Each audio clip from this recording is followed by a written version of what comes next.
Hello students, welcome back to my channel. Vishal Gupta आपका teacher. कैसे हो आप सब स्टूडेंट्स? इस वीडियो में मैं आपको बीकॉम का जो हमारा सब्जेक्ट है ऑडिटिंग का और सेक्रेटरी प्रैक्टिस का, उसका यूनिट नंबर 2 सेक्रेटरी प्रैक्टिस कराने जा रहा हूं, जिसका 8th chapter motions and resolutions continue करेंगे।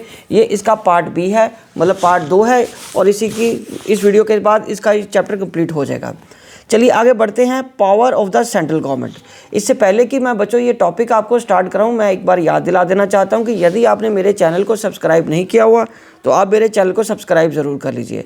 तो स्टार्ट करते हैं। पावर्स क्या हैं सेंट्रल गवर्नमेंट की? In case of requisition to circulate any statement, कोई भी स्टेटमेंट की रिक्वेस्ट देने के लिए द कंपनी और any member aggrieved may move an application to the central government. वो कोई भी व्यक्ति या मेंबर या कंपनी सेंट्रल गवर्नमेंट के पास अपनी एप्लीकेशन भेज सकता है। द सेंट्रल गवर्नमेंट अगर सेटिस्फाइड होती है that the power given under this section has to be abused और टू सिक्योर नीडलेस पब्लिसिटी, ठीक है, for the defamatory matter, may order that company need not circulate the statement. और अगर वो central government सोचती है, ये समझती है कि यदि कोई ऐसी स्टेटमेंट से कंपनी की नेगेटिव पब्लिसिटी होती है तो उसको वो सर्कुलेट करने से मना कर सकती है और की कोई ज़रूरत नहीं है। The cost of such application में बी रिकवर्ड फ्रॉम द रिक्वेजिशनिस्ट, और उसकी जो भी कॉस्ट हैं वो रिक्वेजिशनिस्ट से रिकवर की जाएगी। So passing off a resolution by postal ballot, ठीक है, अ कंपनी में if so desire may get any resolution passed by the means of the postal ballot. Section 110 also empowers the central government to declare that certain business can only be conducted by postal ballot। कुछ ऐसे नियम भी हैं जिसमें ये है कि postal ballot compulsory है और उसमें डिक्लेयर करना पड़ेगा कि ये जो बिजनेस हो रहा है उस पर्टिकुलर कंपनी में वो पोस्टल बैलेट से ही किया जा सकता है। In respect of such notified business it is mandatory for the company to pass the resolution only by postal ballot and shall not be placed for transacting before the general meeting of the company। ठीक है बच्चों। अब उसके बाद notice of resolution by postal ballot. In case of a limited company decides to pass a resolution by postal ballot, postal ballot से अगर वो resolution pass करने का डिसाइड कर लेते हैं, वो need to send a notice to the all the share holders along with the draft resolutions explaining the reasons thereof and requesting them to send their assent within 30 days from the date of posting of the letter। ठीक है बच्चों। तो उसके बाद अब हम बात करेंगे methods of sending notice। Method क्या है नोटिस को सेंड करने के? पहला तरीका है बच्चों अंडर रजिस्टर्ड पोस्ट एक्नॉलेजमेंट। ठीक है, रजिस्टर्ड पोस्ट एक्नॉलेजमेंट की मतलब कि उस व्यक्ति को जिसके लिए वो मेंबर के लिए पोस्ट गई है, ठीक है, उसको वापस भी साइन करके वापस कंपनी के पास आएगी कि yes he has received that letter under certificate of posting. ठीक है जी, with an advertisement publishing in English newspaper which is a daily newspaper of the that region. तो किसी पॉपुलर लीडिंग न्यूज़पेपर में वो एडवर्टीजमेंट भी करनी पड़ेगी। ठीक है बच्चों, सर्टिफिकेट ऑफ पोस्टिंग की। और postal ballot include voting bye electronic mode. Accordingly, a shareholder can send his assent or dissent through electronic mode. अगर वो पोस्टल बैलेट है तो उसने अपनी मंजूरी या नामंजूरी जो भी देनी है वो इलेक्ट्रॉनिक मोड से ही देगा। वो ईमेल भी हो सकती है, फैक्स के जरिए, टेलेक्स या फ्लॉपी के जरिए भी भेज सकता है। It may be noted that notice shall include a postage prepaid envelope for facilitating the communication of the assent or dissent of the shareholders to the resolution। ठीक है बच्चों, चलो अब हम आगे बढ़ते हैं। Resolution passed by postal ballot. If a resolution is assented to by a request majority of the shareholders by means of the postal ballot, it shall be deemed to have been duly passed at the general meeting covered in this behalf। ठीक है बच्चों। और जो स्क्रूटनाइजर है shall submit his report, वो अपनी report कब देगा? as soon as possible after the date of receipt of the postal ballots। ठीक है बच्चों। और उसके बाद क्या है? Penalty.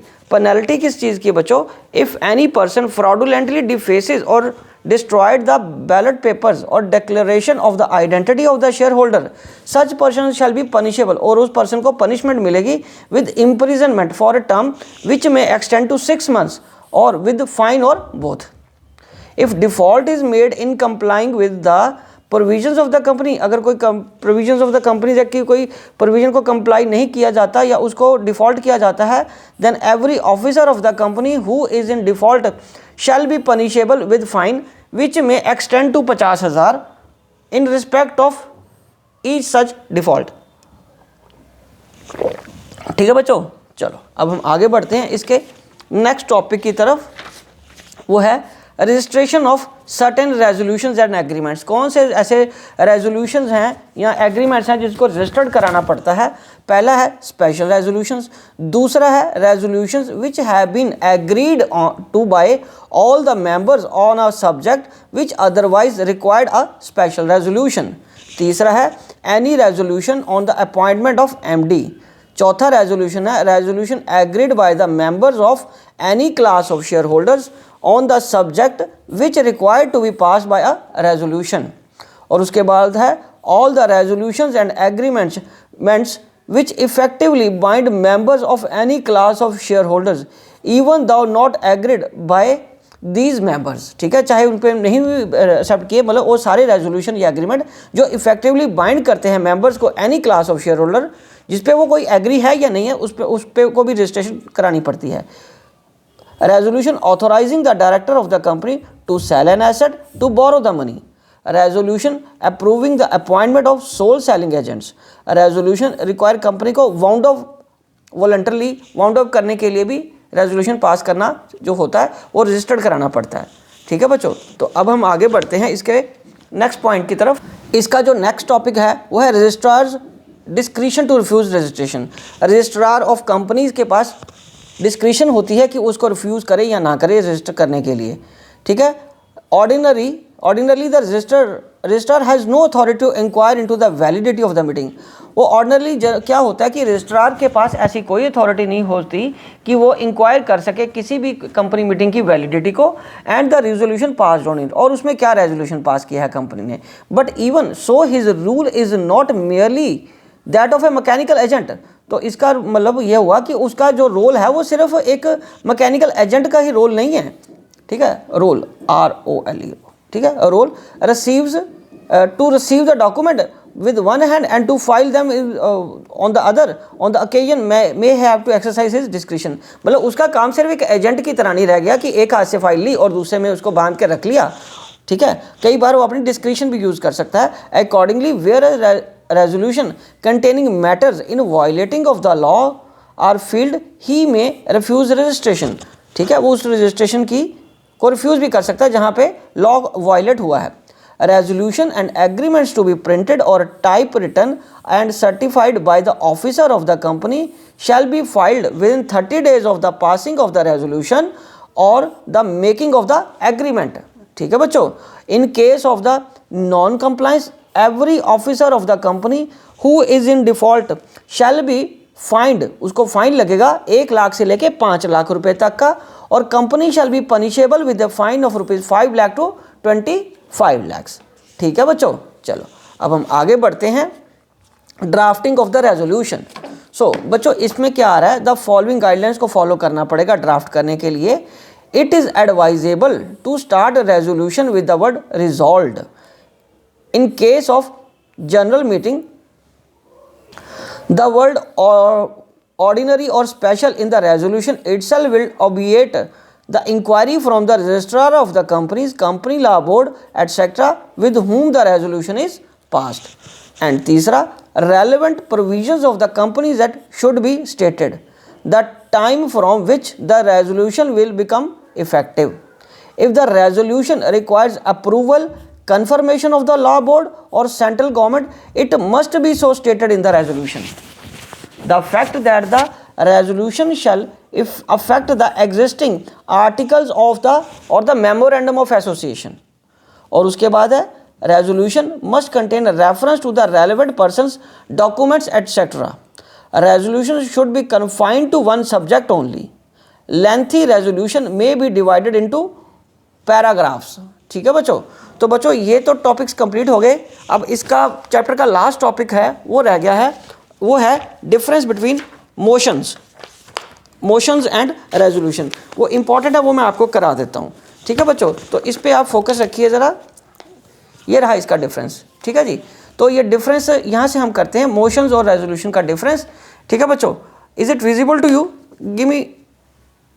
So I think it is visible now. So okay, motion and resolution. So motion में सबसे पहले आ रहा है, motion is a proposition or a question put before the meeting और डिस्कशन और डिसीजंस, ठीक है। It doesn't become a resolution until it is put to the vote and carried.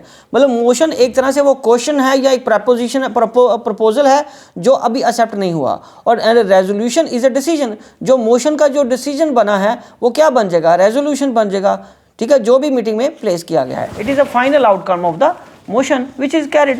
Okay, second point, a motion must be formally moved by one or seconded by the another person. No such formalities are required for adoption. Vote हो गया एक बार फिर तो decision हो गया, उसमें first या second की कोई बात ही नहीं है। Third, a motion must be in writing or signed by the mover. So a resolution being a final decision of the meeting is recorded in the minutes. And उसके बाद a motion may be amended at any time before it is put to vote, और and resolution once accepted cannot be amended save by passing a repealing resolution at the subsequent meeting. मतलब एक जो motion है वो amend किया जा सकता है किसी भी टाइम पे, पर जो रेजोल्यूशन अडॉप्ट कर लिया है वो अमेंड नहीं किया जा सकता, उसके लिए रिपील करनी पड़ेगी अगली मीटिंग में, ठीक है बच्चों। A motion can be withdrawn if all the members agree. अगर एक मोशन को वो विड्रॉ करना चाहते हैं कि वो नहीं चाहते कि मीटिंग में ये बात डिस्कस हो, तो सभी अगर मेंबर्स मान जाते हैं तो उसको विड्रॉ किया जा सकता है। बट एक बार जो डिसीजन ले लिया वो पार्ट मिनट्स का पार्ट बन जाएगा, वो रेजोल्यूशन जो होता है फिर वो मिनट्स में लिखा जाता है।